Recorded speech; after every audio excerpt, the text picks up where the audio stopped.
Good afternoon, everyone. Welcome to the Committee on Higher Education and Health and Human Services. We are here for a joint hearing. Today is Thursday, February 16th, 3 p.m. in room 229. And this meeting is being streamed live on YouTube, and in the unlikely event we must abruptly end this hearing due to technical difficulties, the committee will reconvene to discuss outstanding business at 3 p.m. on February 21st in this room 229. And a public notice will be posted on the legislature's website. For those of you participating remotely, all testifier audio will be muted and video disabled until shortly before it's your turn to testify. Testifiers will be limited to 1 minute each, and at the end of the minute, the audio will be automatically muted. If there's any temporary technical glitches during your turn to testify, we may have to move on to the next person due to time constraints, and we appreciate your understanding. I remind you that the committee has your written testimony. To my right is the Vice Chair of the Higher Education Committee, Senator Kidani, and to my left is the Chair of the Health and Human Services, Joyce San-Buenaventura. I always have a tongue twister for your name. And Vice Chair Senator Aquino.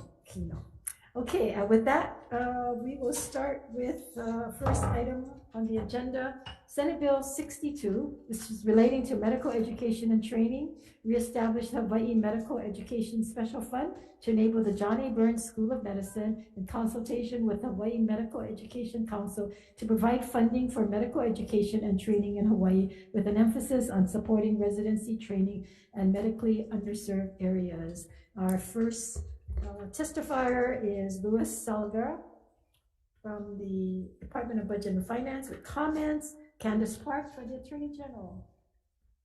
Candace, you're working hard, huh? That is great, guys.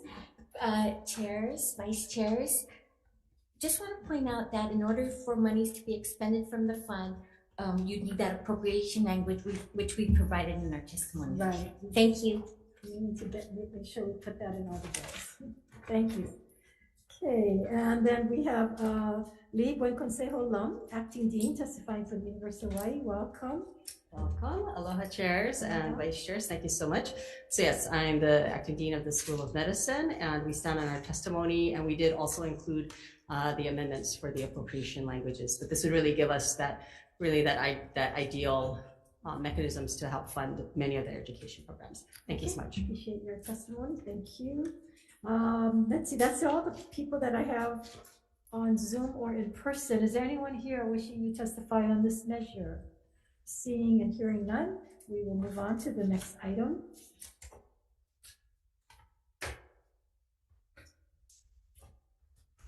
Senate Bill 262 relating to medical residency programs, and this appropriates money to support and expand physician residency training programs in the state teaching hospitals, and requires dollar-for-dollar matching funds from private funding sources. And the first person testifying on this item, Department of Health. Anyone from Department of Health? No one? Okay, again, Lee Buenconsejo from the University of Hawaii. Aloha, thank you. So we stand on our comments. Thank you. Okay, thank you. Dr. Elizabeth England, Eric Abe, not here. Anyone else wishing to testify on this measure? Hearing none. I didn't even ask members. Do you have any questions? No. Okay, Senator Kidan.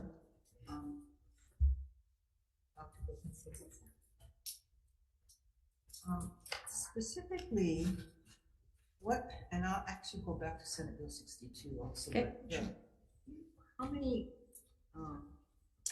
students apply for these programs?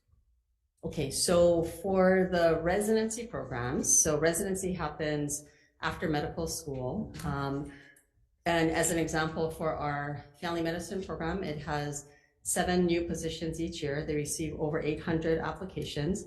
Internal medicine and pediatrics receive 1,200 applications for 8 slots. So our residency programs are really competitive, and we do need to expand several of them just to really help meet the workforce needs of the state.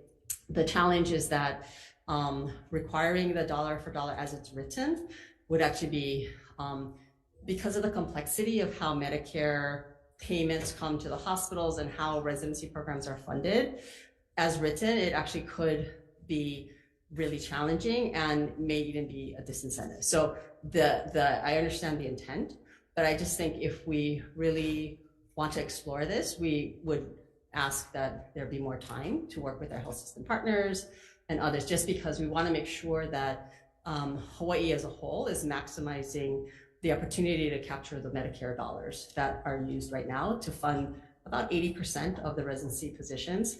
All of the fellowship positions are funded out of the hospital operations, so there's no reimbursement for that. And then we get maybe about 13% or so from the VA, which is good, but the VA has a very complicated mechanism as well. So it's, you know, it's multiple pots of federal money, and we just want to make sure that we can all have proper accounting for that and don't lose that CMS dollars. So of these students who are in the residency program, how many of them stay in Hawaii? Great. So in total, so we have 19 residency and fellowship programs. So 8 core programs, meaning pediatrics, internal medicine, OB, psychiatry, surgery, family medicine. I'm probably missing one. And then we have fellowships in some of these subspecialties for psychiatry and neonatology, meaning taking care of the very sick teeny babies. We've got 2 fellowships in OB, sports medicine, surgical critical care, and geriatrics. And we have 3 related to psychiatry and addiction medicine. So the family medicine, all of the psychiatry fellowships actually exceed 80% retention in Hawaii. And with surgery, many have to go away for additional subspecialty training, but we've seen an increasing trend that now probably I would say the last 3 major recruits have all been JABSOM medical students who some of them did training here, others did training on the mainland, but now have been able to return home. So it's getting better. And pediatrics also and medicine, pediatrics and medicine and surgery a lot do additional fellowship training that we cannot offer here.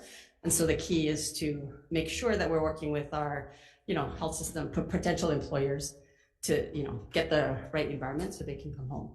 So overall, if you look at all of our programs, we're probably at about 40%, but with some of our core programs, again, it's over 80%. And we do know that if a student does medical school here at JABSOM and does stay here in Hawaii, 85% of them will stay home. And that is the highest in the country in terms of retention. So great, thank you for that information. Thank you. Let me follow up. So total slots you have open is 7? No, so we currently have 228 for across those 18 programs. Okay. So, but every year there's about 80 or so, but some of those are fellowships. So for the cores, we've got like 8 in OB, 7 in pediatrics, 7 in family medicine, 16 in medicine. 228 each year. 228 each year. Yeah. And the funding, hoping to increase that to what? Yes. So what we're hoping that, for example, the family medicine program could expand to take an additional 4 per year. So ultimately, after 3 years, that'd be 12 more.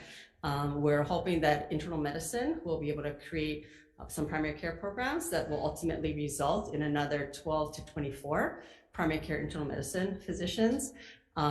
We have OB that would actually love to expand another 1 or 2. Psychiatry probably could expand at least another 2 to 3. So the main determinant in the expansion is actually making sure that there's great both clinical learning and the faculty and all of that, because we want to make sure it's really high quality. So surgery is already expanded to a total of 25. They used to be at 20. And we have a shortage of psychologists. Right? We do have a shortage of psychologists, correct. And our school actually is opening up a psychology residency program. So Manoa has a very good psychology program, and I believe Hilo does as well. But once they graduate, they need to do a residency and get additional training. So our Department of Native Hawaiian Health is really looking into that, because within the medical school, our Department of Native Hawaiian Health, I think, has maybe 8 to 10 now, has quite a lot of psychologists. And then on the psychiatry side, our core program for general psychiatry, which takes care of really the adults mostly, they currently have 6 residents per year. We have a child and adolescent psychiatry fellowship, and almost all of them stay. Their retention rate is 90%. And we have 3 of those per year times 2 years. And we have an addiction medicine fellowship, which right now has 1.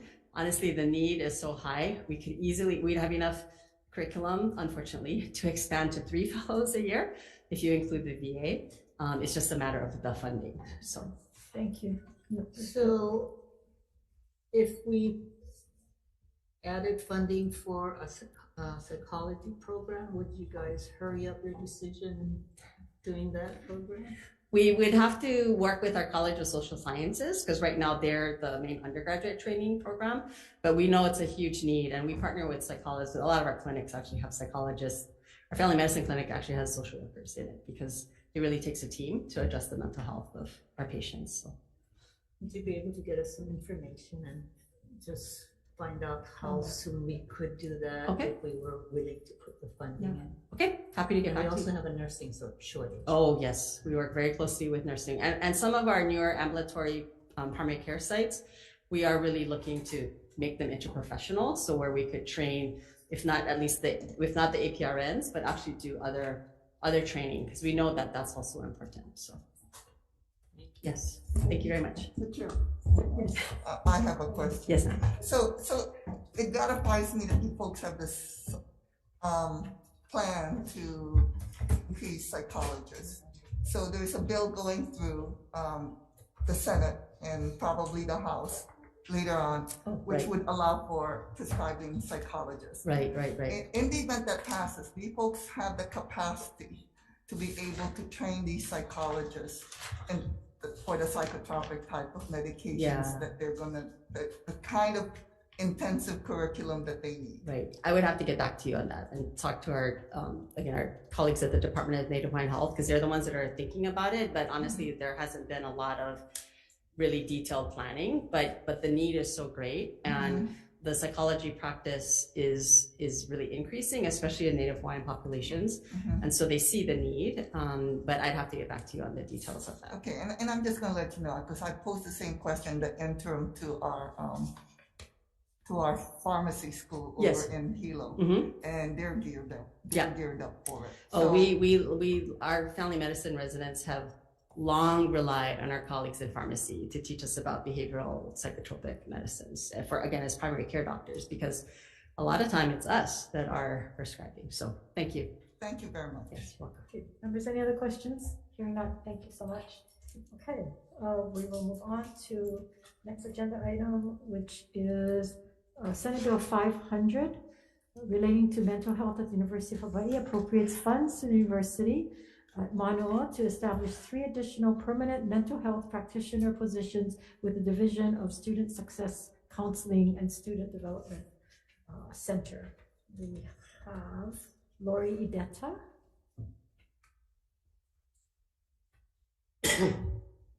Welcome, Ms. Ideta. And Allison Tanoi, is she also with you? Yes. Aloha chairs, vice chairs, and members of the committee. I am Lori Mio Ideta of the University of Hawaii at Manoa. We are incredibly grateful to the senators who introduced this bill in support of our students, and we stand on our support we stand on our written testimony in support. Thank you. I'm here to answer any questions. Okay, we will hopefully call you back as soon as we get done. Thank you. With all this. Let's see, Amy Agbayani. Did I see her? She's on Zoom. Oh, there you are, Miss Amy. Aloha.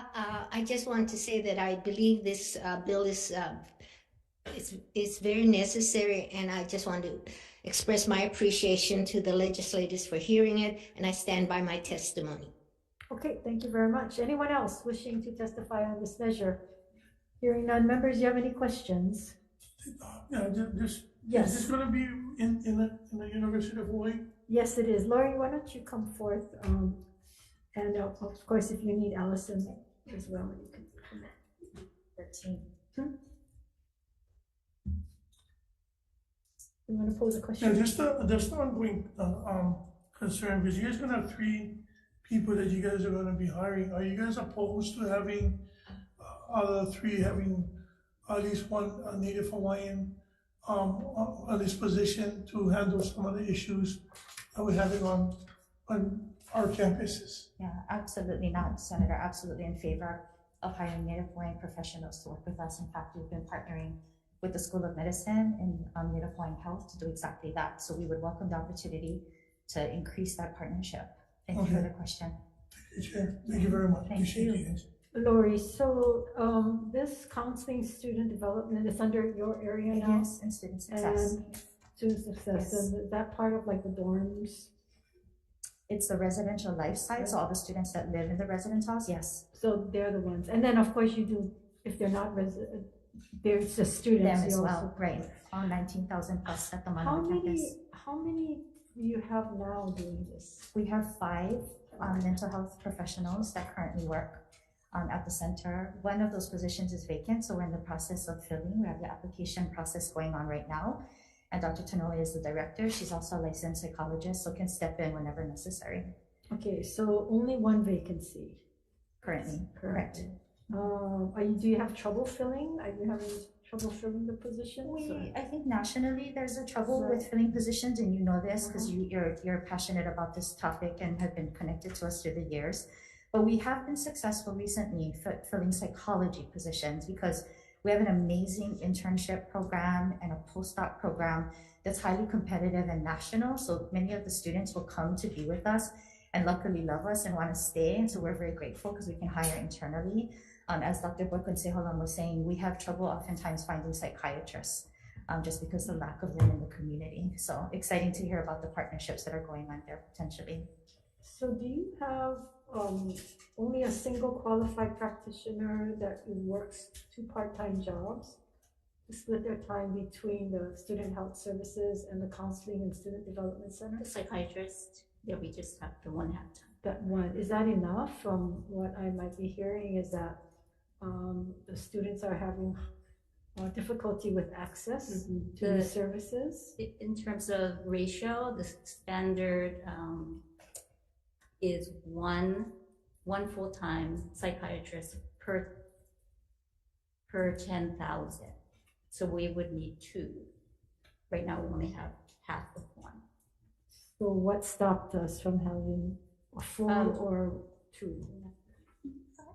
They during the last sweep, 2 of our half times were swept.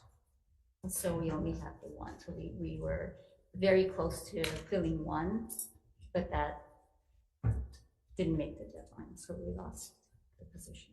Okay, when you say didn't make the deadline, Talking about budget? The positions were vacant, so they were swept and abolished at that time. how long were they vacant at the time that it got swept?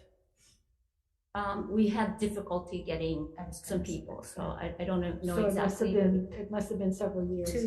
To your point, exactly. It's Yeah. difficult to fill those positions. So we have the latitude to create temporary positions, as you know, and we're happy to do that. With the psychiatrists, it's very difficult to find nationally qualified people. Okay, so are you folks attempting to add another position? Certainly after the current psychologist position is filled, we're looking at creating temporary positions to fill. Okay, so this one vacancy is for that psychologist, so that instead of having, No, the one position is a psychologist position. The other one is, the others we haven't looked into doing the temporary positions yet, we're waiting. okay, so you're still gonna split one person half-time for student services and half-time for the counseling. And so when, is it on your radar to go ahead and fill that, so that you have at least 1 and 1? Right, again, we're interested in creating a temporary position for the psychiatrist. It's a matter of being able to find a pool that's qualified enough for the position. Okay, and you don't have problems filling these positions that is in here, these 3 positions? Not the psychologist. We've been very lucky, again, because of our internal processes of bringing in interns and postdocs. Okay, I guess we just need to get better dialogue and information from you folks on the needs, and when things are don't get filled and stay vacant for so long that then it's gonna get swept. Absolutely, we understand that. Okay, thank you. Yeah, thank Is you. there any other questions? No. Okay, Thank thank you you. very much. Okay, and finally on my agenda, or HRE lead, is Senate Bill 1015 relating to health care education appropriates funds for expansion and the certified nurse aide to practical nurse bridge program at the University of Hawaii Maui College, including the funding for instructional costs and student aid. Christian Fern from University of Hawaii Professional Center. Good afternoon, Chair, Vice Chair, members of the committee, usually stand up. Thank you. Mike Unibasami, testifying for University of Hawaii. Good afternoon, Senator. We stand up. Okay, in support, right? Both in Yes. support. Anyone else wishing to testify on Senate Bill 1015?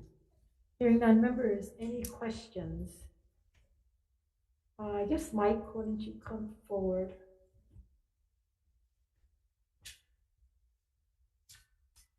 Is this for the community college or is this for? This is for for your Maui campus? College. For your campus? Yes, Don't you represent the community college? yes. Oh, okay. Go ahead. Maui College is part of the community college system. Oh, okay. It's not 4 years? It is 4 years? No, it's not. Oh, okay, that's what I was. Yeah. So this one certified nurse.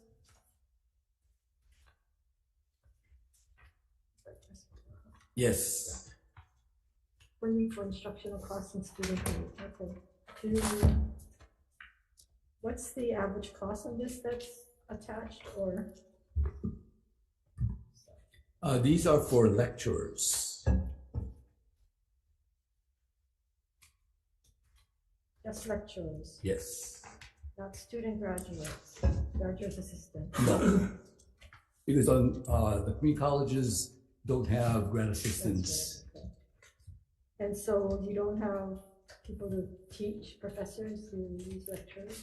Professors would be doing the teaching. This would, instead of establishing new positions, permanent positions, for this purpose would be hiring lecturers and casual hires. These are casual hires? Yes. Okay. Okay, members, any other questions? Hearing none, thank you. Thank you. And with that, I will turn it over to the health chair. Okay, thank you very much. Next up, SB number 436 relating to mental health. First up, we have judiciary and support. Next, we have Hawaii State Department of Health and support. UH Professional Assembly and support. Christian Fern. Thank you very much. Next, we have University of Hawaii and support Judy Oliveira. No. Support. Okay, thank you very much. And 4 other individuals in support. Anyone else wishing to testify on SB 436? Okay, seeing none. Members, any questions? So I have a question. could you come on up? I'm going to defer to Judy. Judy. If you don't mind. Yes, Judy. Okay, this one, unlike the other one, which was for Maui College, this is for Windward. Correct. Okay, how much is it gonna cost for a mental health technician certificate?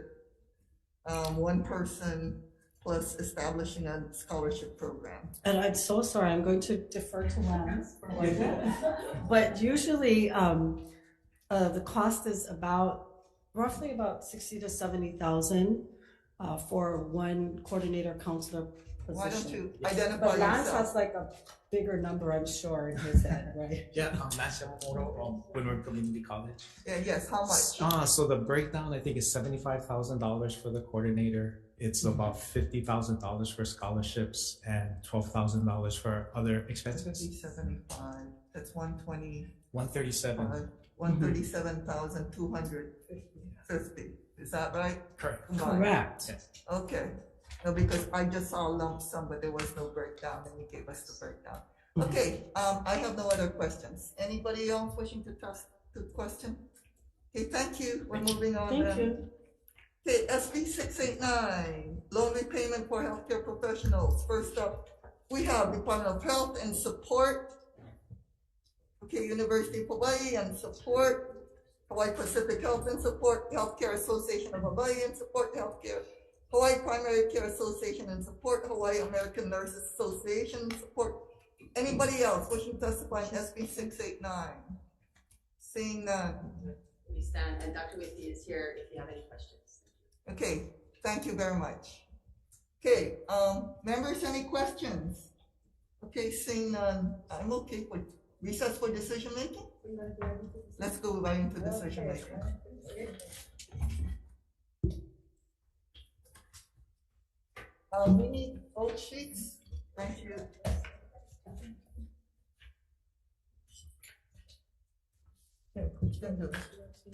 Yes. Yes. Yes. Yes. Then I showed you mine. Yeah.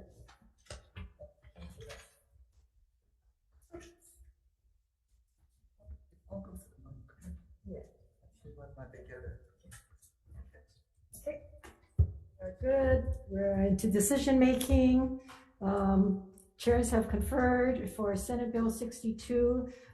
This is for the Hawaii Medical Education Special Fund to the John A. Burns of Medicine. The recommendation, members, is to pass with technical and non-substantive amendments. Any discussion, members? Hearing none, chair votes aye. Senate Bill 62 to pass with amendments. Chair votes aye. Vice Chair votes aye. Senator Fukunaga, excused. Senator Kitagaran. Aye. Senator Favela. Aye. Measures adopted, Madam Chair. Thank you. So for Health and Human Services, same recommendation. Vice Chair for the vote. Chair votes aye. Okay, Vice Chair votes aye. Senator Moriwaki is excused. Senator Shimokuro. Aye. Senator Alba. Aye. Recommendation is adopted. Thank you very much. Yeah, moving on, just to let folks probably all know that the money decision will be made when WHAM. So this is, gets referred. So it's not us if you don't get it. Although some of us do sit on WHAM. Okay, Senate Bill 262 is relating to medical residency programs. The recommendation is to pass as is. Any discussion, members? Hearing none, Vice Chair, Chair votes aye. Chair votes aye for Senate Bill 262 pass as is. Vice Chair votes aye. Senator Fukunaga excused. Senator Agaran. Yes. Senator Favela. Aye. Measures adopted, Madam Chair. Thank you. So for Health and Human Services, same recommendation. Vice Chair for the vote. Okay, any reservations? Any noes? Recommendation is adopted. Thank you. Senate Bill 500 relating to mental health at the University of Hawaii. Recommendation is to pass as is. Any discussions? Hearing none, Chair votes aye.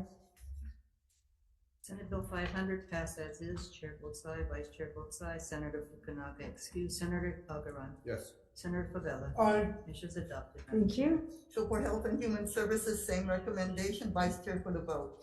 Okay, for members present, any reservations? Any noes? Recommendation is adopted. Thank you. Senate Bill 1015 relating to healthcare education. Recommendation is to pass as is. Any discussion?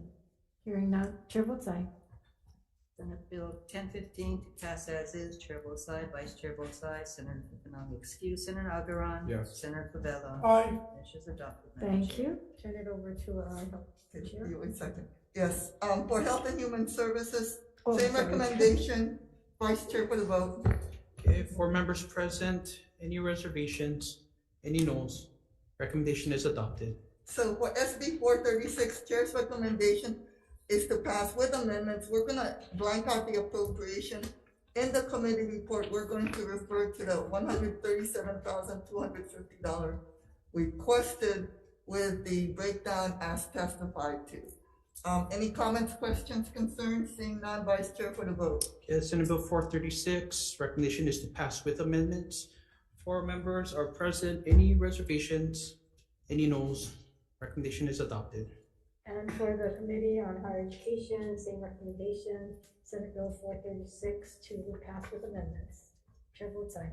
Chair votes aye. Vice Chair votes aye. Senator Fukunaga excused. Senator Agaran. Yes.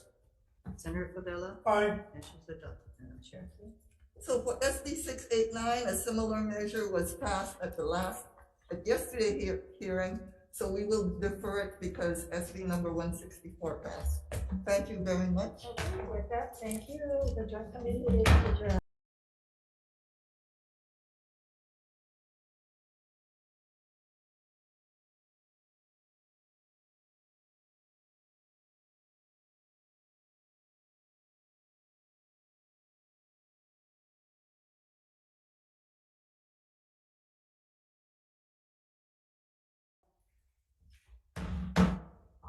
We want to call to order the Joint Committee on Higher Education and Labor and Technology. We are here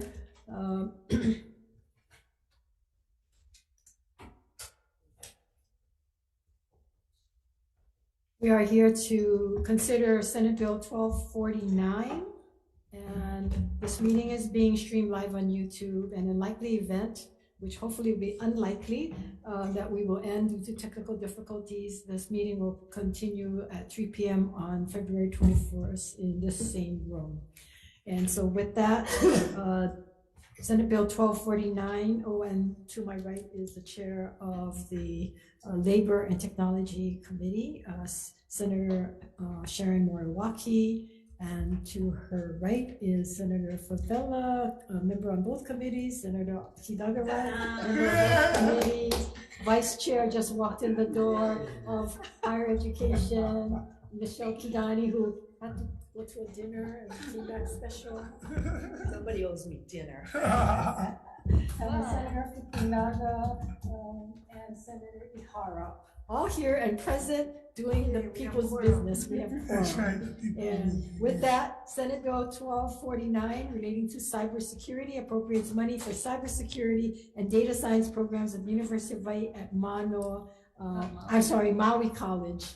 And here to testify, who was here and I believe left, Mike Urubesami from the University of Hawaii in support, Gary Albert's individual in support, Doug Murdoch in support, Frank Muschetti in support, Eric Elton Nakagawa in support, Chris McCuster and Jeffrey Wager all in support. Anyone here wishing to testify? Okay, you just ruined our honor. Angela, please proceed.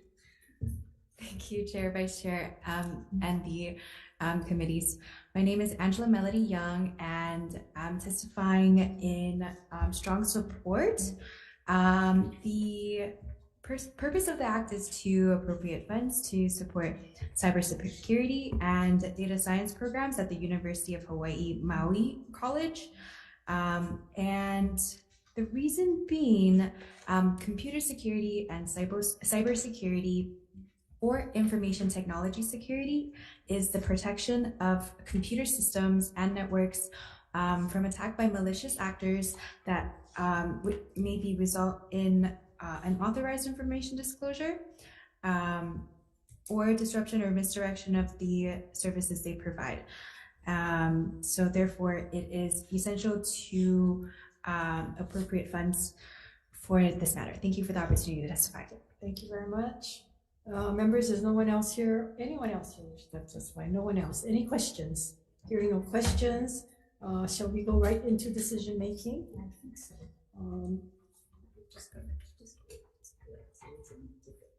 Okay. So the recommendation of both chairs is to pass out Senate Bill 1249, defecting the date and any technical and non-substantive amendments. Any discussion, members? Hearing none, Chair for Higher Ed votes aye. This is Senate Bill 1249 to pass with amendments. Yes. Chair votes aye, Vice Chair votes aye, Senator Fukunaga, Senator Keith-Agaran, Senator Favela. Aye. Measures adopted, Madam Chair. Thank you. Thank you for this. Committee on Labor and Technology, same recommendation for the amendments. Chair votes aye. Shall I be acting? Yes, please. Thank you, Senator Okay, Gao. so this is with amendments, you said? Yes, with amendments. Okay, for committee members on the Committee on Labor and Technology, voting on Senate Bill 1249, Chair Moriwaki. Aye. Senator Ihara votes aye. Senator Keith-Agaran. Aye. And and Senator Favela. Aye. The recommendations adopted. Okay, and that's it. We are adjourned. Thank